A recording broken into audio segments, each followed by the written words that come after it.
Hello friends, मेरे palmistry and astrology video channel पे आपका स्वागत है।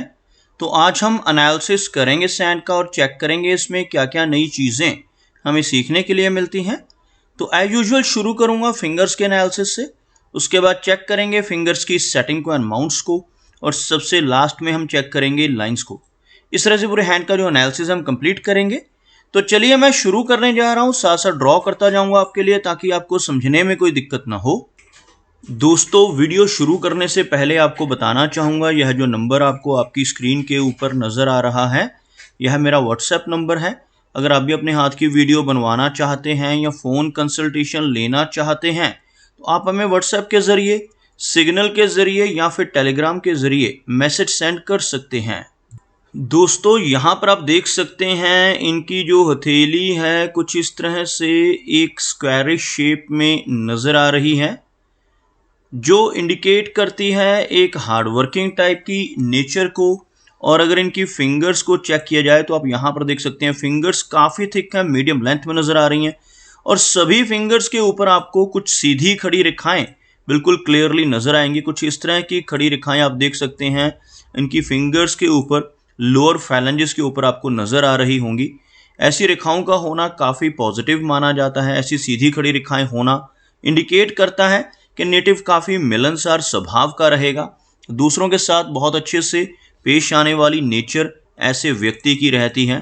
अगर हम थिकनेस की बात करें तो आप यहाँ पर देख सकते हैं फिंगर्स काफ़ी थिक हैं, जिसकी वजह से अच्छी एनर्जी एंड स्टैमिना इनके भीतर रहने वाला है। अगर हम लंबाई की बात करें तो आप यहाँ पर देख सकते हैं शनि फिंगर बहुत ही अच्छी लंबाई में नज़र आ रही है। शनि फिंगर का अच्छी लंबाई में होना इंडिकेट करता है कि नेटिव काफ़ी हार्डवर्किंग नेचर का होगा। ऐसे व्यक्ति मेहनती होने के साथ साथ डिसिप्लिन्ड होते हैं और अपनी इन्हीं खूबियों की वजह से जीवन में काफ़ी अच्छी तरक्की कर पाने में कामयाब रहते हैं। अगर हम इनकी इंडेक्स फिंगर यानी गुरु की फिंगर की बात करें तो आप यहाँ पर देख सकते हैं बृहस्पति फिंगर काफ़ी अच्छी लंबाई में, काफ़ी अच्छी थिकनेस में नज़र आ रही है। और इस तरह की स्ट्रेट बृहस्पति फिंगर का होना दर्शाता है कि नेटिव काफ़ी नॉलेजेबल होगा। ऐसे व्यक्ति स्पिरिचुअल माइंडेड होते हैं और दूसरों को रास्ता दिखाने वाले होते हैं, यानी बहुत अच्छी लीडरशिप क्वालिटीज भी इनके भीतर रहती हैं। बृहस्पति फिंगर का स्ट्रांग होना व्यक्ति को धार्मिक नेचर का बनाता है। ऐसे व्यक्ति काफ़ी रिलीजियस माइंडेड भी देखे जा सकते हैं। अगर हम इनकी सूर्य फिंगर की बात करें तो आप यहाँ पर देखेंगे बिल्कुल स्ट्रेट सूर्य फिंगर।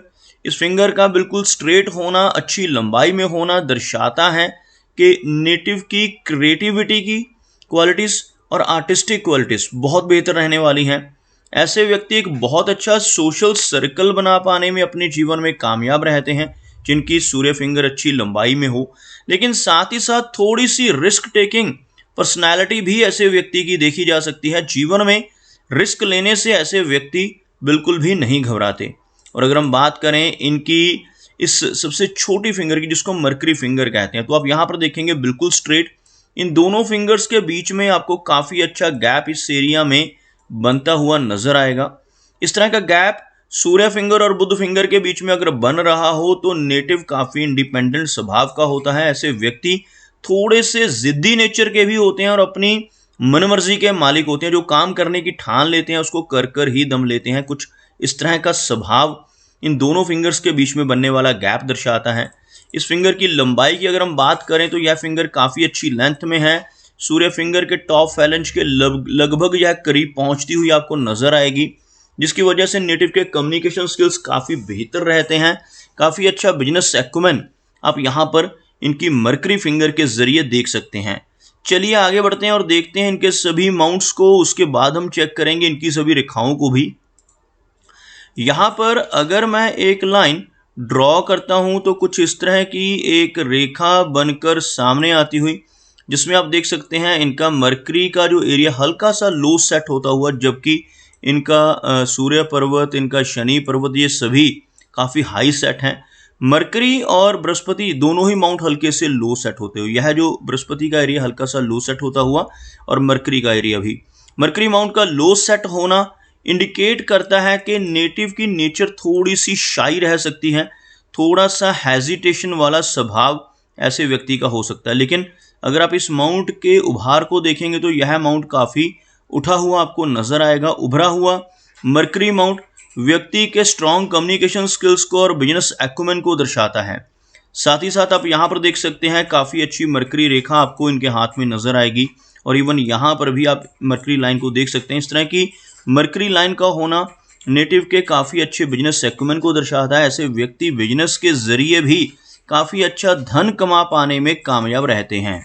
यह उन्हीं के हाथ की एक और फोटोग्राफ है जिसमें आप देख सकते हैं इनकी मरकरी रेखा आपको काफ़ी क्लियर नज़र आएगी, यहाँ से लेकर लगभग इस एरिया तक बिल्कुल क्लियर लाइन, और साथ में यह रेखा आपको और भी ब्रांचेस के साथ ऊपर की तरफ बढ़ती हुई नजर आएगी। कुछ इस तरह की मरकरी रेखा इनके हाथ में आप देख पाएंगे। सबसे अच्छी बात क्या है कि मरकरी रेखा के माध्यम से इनके हाथ में बहुत अच्छा मनी ट्रायंगल बिल्कुल क्लियर बन रहा है। आप देख सकते हैं इस मनी ट्रायंगल को कुछ इस तरह की 3 रेखाओं से मनी ट्रायंगल बनता है। सबसे पहली रेखा यह वाली जिसको हम भाग्य रेखा कहते हैं, दूसरी रेखा जिसको हम मस्तिष्क रेखा कहते हैं, और तीसरी यह वाली लाइन जिसको हम मरकरी लाइन कहते हैं। तीनों रेखाएं जब एक दूसरे को टच करती हैं और पूरा त्रिकोण बन जाता है तो इसको हम धन त्रिकोण कहते हैं। ऐसा धन त्रिकोण जिन लोगों के हाथ में कंप्लीट बनता है, कहीं से भी खुला हुआ ना हो, ऐसे व्यक्ति जीवन में बहुत धनवान बनते हैं। धीरे धीरे कर अपने जीवन में धन इकट्ठा करते हैं और लाइफ में ओल्ड एज तक बहुत रिच हो जाते हैं। तो यहाँ पर इस त्रिकोण का बनना इनके लिए बहुत ही भाग्यशाली साबित होने वाला है। चलिए आगे बढ़ते हैं, देखते हैं इनके बाकी के माउंट्स को। अब बात करेंगे इनके सूर्य पर्वत की, तो आप यहाँ पर देखेंगे मरकरी माउंट जैसे काफ़ी उठा हुआ था, लेकिन सूर्य पर्वत आपको हल्का सा दबता हुआ नजर आएगा। यहाँ से इस एरिया से आप देख सकते हैं अंदर की तरफ दबता हुआ सूर्य माउंट अगर दब रहा हो तो नेटिव को यश मिलने में कमी महसूस हो सकती है। ऐसे व्यक्ति जीवन में दूसरों की कितनी भी हेल्प कर लें, कितनी भी मदद कर लें, बदले में कोई ना कोई दिक्कत रहती है, बदले में अप्रिसिएशन नहीं मिल पाती। और यहाँ पर आप देख सकते हैं इनकी जो सूर्य रेखा वो यहीं से शुरू होती हुई कुछ इस तरह की सूर्य रेखा, अगर एक लंबी सूर्य रेखा हाथ में मौजूद हो, जैसे कोई रेखा इस एरिया से शुरू होकर यहाँ तक पहुँच जाए, ऐसी कोई रेखा हाथ में हो तो यह रेखा व्यक्ति को बहुत अच्छा नेम एंड फेम और सम्मान दिलवाती है। अगर यही रेखा आपको छोटे साइज में नजर आए, यानी इस एरिया से ही ऊपर की तरफ बढ़ती नजर आए, तो यह व्यक्ति को लेटर एज में चलकर यानी लगभग 56 के आसपास की एज, यहाँ से जो हमारी हार्ट लाइन के पास से एज शुरू होती है वो 58 की होती है, लेकिन उससे पहले से शुरू होने की वजह से 56 के अराउंड एज से ऐसे व्यक्ति को समाज में काफ़ी अच्छा मान सम्मान और नेम एंड फेम मिलता है। आप यहाँ पर देख सकते हैं इनके शनि को, यह शनि का एरिया आपको अच्छा नजर आएगा। शनि रेखा हाथ में काफ़ी बेहतर है, जिस वजह से ऐसे व्यक्ति बहुत ही मेहनती होते हैं और लाइफ में अपनी मेहनत के बलबूते पर काफ़ी अच्छी ऊंचाई तक पहुंचते हैं। शनि रेखा को हम भाग्य रेखा भी कहते हैं। आप देख सकते हैं इनके हाथ में जो भाग्य रेखा यहाँ से शुरू होती हुई कुछ इस तरह से यह रेखा यहाँ तक पहुँचती, उसके बाद आपको एक हल्का सा गैप नजर आएगा और यह एक कुछ ब्रांच आपको ऊपर की तरफ नजर आएगी। तो शनि रेखा का इस तरह से स्ट्रांग होना हाथ में बहुत ही लकी होता है, और खास तौर पर जब शनि रेखा फिश के सिंबल से शुरू हो। इनके हाथ में आप यहाँ पर देखेंगे एक फिश की आकृति आपको बनती हुई नजर आएगी। इस तरह की शनि रेखा जो जिसकी शुरुआत ही फिश के सिंबल से हो, व्यक्ति को बहुत ही भाग्यशाली बनाती है। ऐसे व्यक्ति को जीवन में हर तरह की सुख सुविधाएं मिल जाती हैं। ऐसा व्यक्ति हर तरह की कंफर्ट्स को एंजॉय करता है, और जिनके हाथ में शनि रेखा के साथ साथ या ट्रायंगल भी बन जाए तो यह और भी बेहतर चीज बन जाती है। यहाँ पर इस तरह का ट्रायंगल, फिश का सिंबल और शनि रेखा तीनों मौजूद हैं, जो इन्हें बहुत ही लकी पर्सन के तौर पर दर्शा रही हैं। बात करते हैं इनके गुरु पर्वत की, तो आप यहाँ पर देखेंगे यह जो एरिया है गुरु पर्वत का एरिया कहलाता है, और इस माउंट के ऊपर आपको कुछ इस तरह की एक रेखा नजर आएगी जिसको हम प्रोग्रेस लाइन कहते हैं। और यह रेखा इनकी लाइफ लाइन से निकलकर ऊपर की तरफ चल रही है। यह जो मैं अभी ड्रॉ कर रहा हूँ यह लाइफ की लाइन है, और यहाँ से एक ब्रांच निकलकर ऊपर की तरफ जाती है, तो इसको तरक्की की रेखा या प्रोग्रेस लाइन कहा जाता है। तो ऐसी प्रोग्रेस लाइन का हाथ में होना व्यक्ति को बहुत ही लकी बनाता है। ऐसे व्यक्ति अपने जीवन में निरंतर तरक्की करते हैं। और आप यहाँ पर देखेंगे एक आड़ी रेखा आपको गुरु पर्वत के ऊपर नजर आएगी कुछ इस तरह की। यह रेखा एक्चुअल में गुरु वलय का चिन्ह होता है। अगर इस एरिया से शुरू हो और इस तरह से दूसरे सिरे तक पहुंच जाए, या कई बार कुछ लोगों के हाथ में ये हल्की सी गोलाई में होती है, ऐसे अर्ध चंद्रमा की तरह होती है, ऐसी कोई रेखा अगर हाथ में हो तो यह गुरु वलय कहलाती है। और ऐसे चिन्ह होना नेटिव को थोड़ी वैराग्य की भावना देता है। ऐसे व्यक्ति स्पिरिचुअल माइंडेड होते हैं। अगर यह अधूरी भी हो, जैसे यहाँ पर बन रही है कुछ इस तरह की भी हो, तभी इस तरह के प्रभाव रहते हैं। ऐसा व्यक्ति अपनी मिडिल एज के आसपास पहुंचकर किसी न किसी धार्मिक संस्था को ज्वाइन कर सकता है, और स्पिरिचुअलिटी के तरफ काफ़ी ज़्यादा झुकाव रहता है। ऐसा व्यक्ति धर्म कर्म के काम करने वाला होता है, जिस वजह से समाज में बहुत अच्छा मान सम्मान ऐसे व्यक्ति को मिलता है। अगर हम बात करें इनकी हार्ट लाइन की, तो आप यहाँ पर देखेंगे हार्ट लाइन कुछ इस तरह से आगे बढ़कर यहाँ से इस ब्रांच के माध्यम से एक विष्णु सिंबल क्रिएट करती हुई, यहाँ से थोड़ा सा विष्णु सिंबल अनकम्प्लीट है, लेकिन इस तरह का फोर्क बनना हाथ में काफ़ी अच्छा माना जाता है। अगर यह और कंप्लीट हो जाता है इसके प्रभाव और बेहतर रहेंगे। ऐसा व्यक्ति जिसके हाथ में विष्णु चिन्ह कंप्लीटली बन रहा हो बहुत तरक्की करता है, लेकिन यह तरक्की तभी ऐसे व्यक्ति को मिलती है जब ईमानदारी के रास्ते पर ऐसा व्यक्ति चले।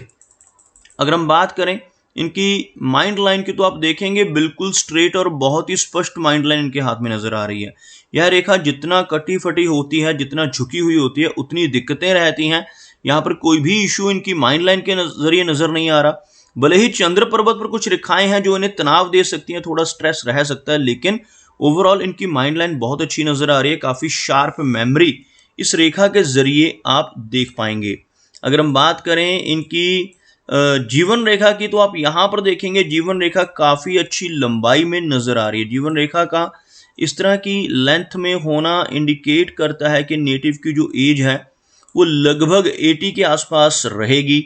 और इस रेखा के लास्ट में इस एरिया में जो केतु पर्वत है, यहाँ पर इस तरह का फिश का सिंबल बनना यह इंडिकेट करता है कि नेटिव को जीवन में कई बार अचानक धन लाभ होंगे।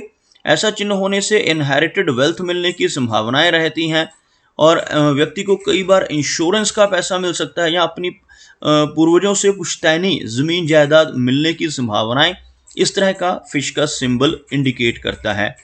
इनके चंद्र पर्वत के ऊपर यह जो एक रेखा नजर आ रही है, इसको हम विया लसीविया लाइन कहते हैं। ऐसी रेखा जब इस वीनस के एरिया से मून के एरिया तक पहुंचती है, तो इसकी वजह से कई बार किसी तरह की एलर्जी की या एडिक्शन की दिक्कत हो सकती है। और यहाँ पर ओवरऑल अगर आड़ी रेखाएं आपको नजर आए, एक से अधिक रेखाएं हों, तो ऐसी रेखाएं होना चंद्र पर्वत के ऊपर अच्छा संकेत नहीं माना जाता।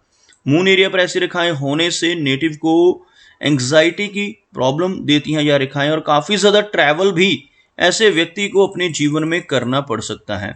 अगर हम बात करें इनके शुक्र पर्वत की, तो उभरा हुआ वीनस का एरिया, शुक्र का एरिया आप देख पाएंगे। इस तरह का वीनस का एरिया अगर ऊपर की तरफ उठा हुआ नजर आए, तो यह हर तरह की सुख सुविधाओं के बारे में इंडिकेट करता है। नेटिव को जीवन में हर तरह की लग्जरीज मिलती हैं, लेकिन इस माउंट के ऊपर इस तरह की आड़ी रेखाओं का होना अच्छा चिन्ह नहीं माना जाता।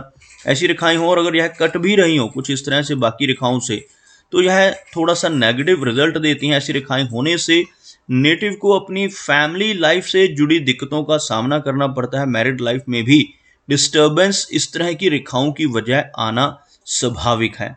तो दोस्तों, ये कुछ एनालिसिस थे इनके हैंड के बारे में, और मेरी कोशिश यही रहती है कि सभी सवालों के जवाब एक ही वीडियो के थ्रू दे पाऊँ, लेकिन फिर भी कोई ना कोई चिन्ह या सवाल रह जाता है। तो इनसे रिक्वेस्ट है कि अगर इनका कोई क्वेश्चन पेंडिंग है तो मुझे व्हाट्सएप पे मैसेज करें। मेरा वीडियो वॉच करने के लिए आपका बहुत बहुत धन्यवाद।